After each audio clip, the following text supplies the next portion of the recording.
John टैक्सफिन के mutual fund series में आपका एक बार फिर से स्वागत है। इस म्यूचुअल फंड सीरीज का नाम है म्यूचुअल फंड सही है क्या, और यह एपिसोड इस म्यूचुअल फंड का 35वां एपिसोड है। एशियन कंट्रीज और यूरोपियन कंट्रीज के इन्वेस्टर्स में एक बेसिक डिफरेंस है। एशियन कंट्रीज के इन्वेस्टर्स में, यहाँ के लोगों में, यहाँ के सिटीजन्स में अभी भी इमोशनल अटैचमेंट यूरोपियन कंट्रीज के लोगों के कंपैरिजन में काफ़ी अधिक है। इसलिए एशियन कंट्रीज के इन्वेस्टर्स ये चाहते हैं कि जो भी इन्वेस्टमेंट हमने किया, इसका लाभ जो कमाया, ये इन्वेस्टमेंट प्रॉपरली हमारे नेक्स्ट जनरेशन को प्रॉपरली पहुंच जाए विदाउट एनी हैसल्स। तो ये इन्वेस्टमेंट ये स्टेट ट्रांसफर करने का नेक्स्ट जनरेशन में करने के कई तरीके हैं। उसमें से एक तरीका है नॉमिनेशन का, और आज हम बात करेंगे म्यूचुअल फंड में नॉमिनेशन के क्या प्रोविजंस है, इसके बारे में आज हम चर्चा करेंगे। इसी साल के जून और जुलाई में मार्केट रेगुलेटर सेबी ने दो सर्कुलर निकाले, एक 15 जून को, एक 29 जुलाई को, जिसमें उन्होंने म्यूचुअल फंड में नॉमिनेशन के कुछ नए रूल्स प्रोवाइड किए, बताए। और उसके हिसाब से, उस नए रूल्स के हिसाब से, पहले तो ये जो नया रूल है ये नए इन्वेस्टर के लिए 1 अक्टूबर 2022 से लागू है, और इसके प्रोविजंस के हिसाब से you will have to either provide nomination और ऑप्टिंग आउट ऑफ नॉमिनेशन। आपको या तो नॉमिनेशन देना होगा या उससे नहीं देना होगा, ऑप्ट आउट करना पड़ेगा। और यदि आपको नॉमिनेशन देना है तो एएमसी दो सुविधाएं देगा, एक देगा फिजिकल मोड से, एक देगा ऑनलाइन मोड से। फिजिकल मोड में आपको वेट सिग्नेचर सारे यूनिट होल्डर्स के करा के आपको आरटीए या एएमसी में डिपॉजिट करना पड़ेगा। RTA means registrar and transfer agent, AMC means asset management company. Friends, ये वेट सिग्नेचर लगता है कुछ अजीब टाइप का word. It is a simple, it is nothing, it is a process to distinguish from the e sign with the physical mode of signature. Wet signature का मतलब आप physical paper पे pen या इंक से signature करें, that is called wet signature. और ये एक तरीका है, एक डिस्टिंग्विश करने का तरीका है, ये ई साइन नहीं है।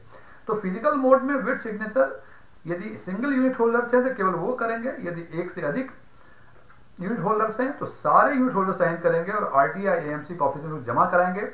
और ऑनलाइन मोड में एएमसी वैलिडेट करेगा फॉर्म्स को दो तरीका से। एक तरीका से, यदि आपके पास ई साइन फैसिलिटी है, डिजिटल सिग्नेचर हैं आपके पास, तो आप डिजिटल सिग्नेचर से नॉमिनेट कर सकते हैं ऑनलाइन। और नहीं तो यदि आपके पास डिजिटल सिग्नेचर नहीं है तो एएमसी 2 फैक्टर ऑथेंटिकेशन से उसमें क्या कर, वो वैलिडेट करेंगे। इसमें क्या करेंगे वो कि जो रजिस्टर्ड मोबाइल नंबर या मेल एएमसी के साथ है उस पर वो ओटीपी भेजेंगे, और ओटीपी डालने के बाद वो ऑथेंटिकेट कर लेगा और आप ऑनलाइन मोड से नॉमिनेशन कर सकते हैं। यहां तो बातें हुई उन लोगों की जो नॉमिनेशन करना चाहते हैं और नॉमिनेशन कैसे करेंगे। लेकिन एक नॉर्मल मिथ्स है हमारे मन में, एक भ्रम है हमारे मन में कि यदि हमने नॉमिनी नहीं दिया इसका मतलब मैं ऑप्ट आउट हो गया। फ्रेंड्स, न्यू रूल्स में बोलते हैं कि आपको या तो नॉमिनी के बारे में फॉर्म भर के देना है, आइदर ऑनलाइन मोड और फिजिकल मोड, या नहीं यदि ऑप्ट नहीं करना है तो ये भी लिख के आपको देना है। So you can not say that not providing nomination is not equal to opting out. केवल आपने नॉमिनेशन नहीं दिया इसका मतलब ये नहीं कि आप ऑप्ट आउट हो गए। इसके लिए आपको डिक्लेरेशन फॉर्म पे लिख के देना पड़ेगा, उनका प्रिस्क्राइब्ड डिक्लेरेशन फॉर्म है जिस पर आपको लिख के देना पड़ेगा कि आपको किसी को नॉमिनेट नहीं करना है। ये बातें तो हो गई उस इन्वेस्टर्स की जो 1 अक्टूबर 2022 को या उससे आगे इन्वेस्टमेंट म्यूचुअल फंड में कर रहे हैं। अब बात करते हैं कि उन इन्वेस्टर्स की जिनका ऑलरेडी इन्वेस्टमेंट है, उनके लिए एएमसी को कहा गया है कि आप उन इन्वेस्टर्स को 31 मार्च 2023 का एक लास्ट डेट दें, एक डेट दें, अंतिम डेडलाइन दें, जिसमें कि उनको नॉमिनेशन या तो देना होगा या उनको ऑप्ट आउट करना पड़ेगा। मैं फिर रिपीट कर दूं, एएमसी को सेबी सर्कुलर के हिसाब से कहा गया है कि अपने एग्जिस्टिंग इन्वेस्टर्स को एक डेडलाइन दें 31 मार्च 2023 का, जिसके अंदर उन इन्वेस्टर्स को या तो नॉमिनी देना होगा या नॉमिनी नहीं देने का ऑप्ट आउट करना पड़ेगा। जिसमें ऑलरेडी नॉमिनी है उसमें कोई इशू नहीं है, लेकिन जिनमें नॉमिनी नहीं है उनको या तो नॉमिनेशन देना होगा या ऑप्ट आउट डिक्लेरेशन फॉर्म पे साइन करके जमा करना होगा आरटीए एएमसी के ऑफिस में, आइदर थ्रू फिजिकल मोड और ऑनलाइन मोड।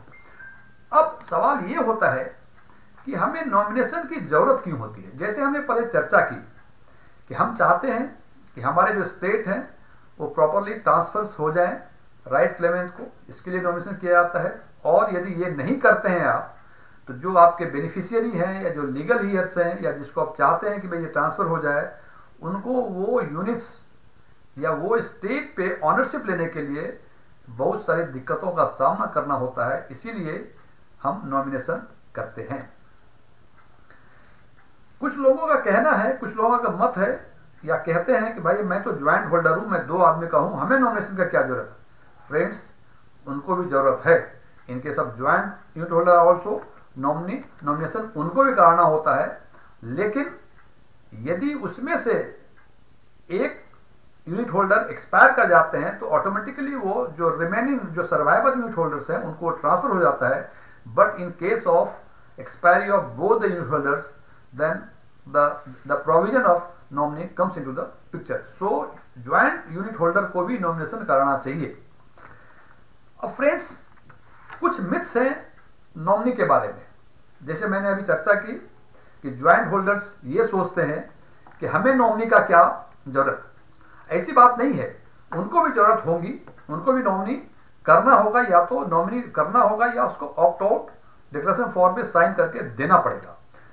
दूसरा है, हमें लगता है कि नॉमिनी का मतलब हमने जिसको नॉमिनी बना दिया वो हमारे बाद मालिक हो जाएगा। It is not like that.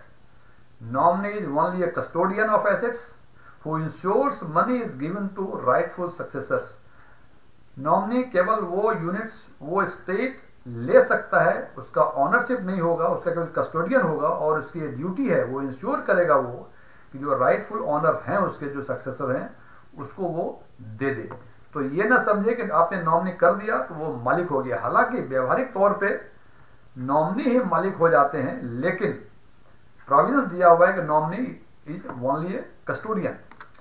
तीसरा है कि नॉमिनी कभी भी लीगल हीयर्स का प्लेस नहीं ले सकता। Legal hear is separate, nominee is separate. So it is advisable कि आप अपने लीगल हीयर्स को ही नॉमिनी बनाएं, सो दैट उनको आगे समस्या नहीं हो। और नॉमिनी करने का हमारा बेसिक पर्पस भी यही होता है। कुछ प्रिकॉशंस या कुछ जानकारियां, म्यूचुअल फंड में मैक्सिमम 3 नॉमिनी कर सकते हैं आप। इट इज नॉट नेसेसरी कि 3 ही करें, लेकिन अधिक आप 1 से अधिक करना चाहें तो 3 तक कर सकते हैं। यदि 1 से अधिक करेंगे तो हर एक का आपको एलोकेशन, परसेंटेज एलोकेशन देना पड़ेगा कि इसको 50% देना है, कि इसको 60% देना है, कि इसको क्या देना है, ये बताना पड़ेगा इस नॉमिनी को कितना परसेंट देना है। और यदि आपने परसेंटेज एलोकेशन मेंशन नहीं किया तो आपके बाद एएमसी जो है इक्वली इच नॉमिनी को डिस्ट्रीब्यूट कर देगा, ट्रांसफर कर देगा। और ये जो परसेंटेज ऑफ एलोकेशन है ये डिसिमल में नहीं होगा, ये होल नंबर्स में होगा। It means it would not be 10.95%, ये पूरा होल नंबर से होगा। 10%, 20%, 100%, 60% जो भी है फुल होल नंबर्स में होगा। और आप कितने बार नॉमिनी चेंज कर सकते हैं। ऐसा नहीं कि आज हमने नॉमिनी दे दिया तो ये फॉर एवर होगा। आप बीच में चाहें इसको चेंज कर सकते हैं, और जब भी आप चेंज करेंगे नॉमिनी तो it will take the precedence over the previous one. जो आपने पहले, जो लेटेस्ट आपका नॉमिनी होगा वही वैलिड माना जाएगा। उसके पहले का जो भी नॉमिनी किया होगा, जो भी एलोकेशन दिया होगा वो कैंसिल माना जाएगा अपने आप ही। नॉमिनी कौन हो सकता है? फैमिली एंड फ्रेंड हो सकते हैं, charitable, religious trust, state and central governments और लोकल अथॉरिटी भी हो सकती है। नॉमिनी माइनर भी हो सकता है, लेकिन माइनर के केस में आपको उसके गार्जियन का नाम देना पड़ेगा, और वो गार्जियन जो है वो नेचुरल गार्जियन होना चाहिए या guardian appointed by the court होना चाहिए। फ्रेंड्स, हमें लगता है कि नॉमिनी के बाद म्यूचुअल फंड में नॉमिनेशन के बारे में जो अप्लीकेबल प्रोविजंस हैं, जो भी व्यवहारिक समस्याएं हैं, उसके बारे में चर्चा की। और यदि आपको ये वीडियो पसंद आया हो तो इसे लाइक करें, शेयर करें कुछ क्वेरीज हो कमेंट करें, कुछ चीज़ें अच्छी लगी हो इसके बारे में बताएं, कुछ चीज़ें अच्छी नहीं लगी हो इसके बारे में भी बताएं। और आपने यदि अपना चैनल स्टोन टैक्स में सब्सक्राइब नहीं किया है तो इसको सब्सक्राइब करें। फ्रेंड्स, हमने हमारे म्यूचुअल फंड पे कई वीडियोस हैं जिसका लिंक इसके डिस्क्रिप्शन बॉक्स में मिल जाएगा। आप वहां जाकर अपनी मनपसंद का वीडियो देख सकते हैं। Thank you, good day.